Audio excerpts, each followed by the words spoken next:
You'd be addicted to shutting the fuck.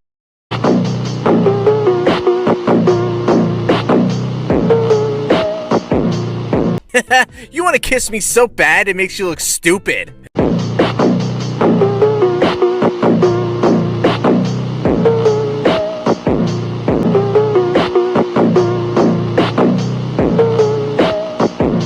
You have to stop bullying furries.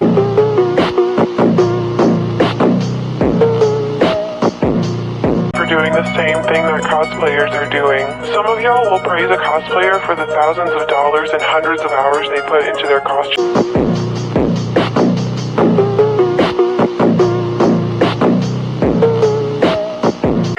And then in the same breath, turn around and bash furries just because their costume is of an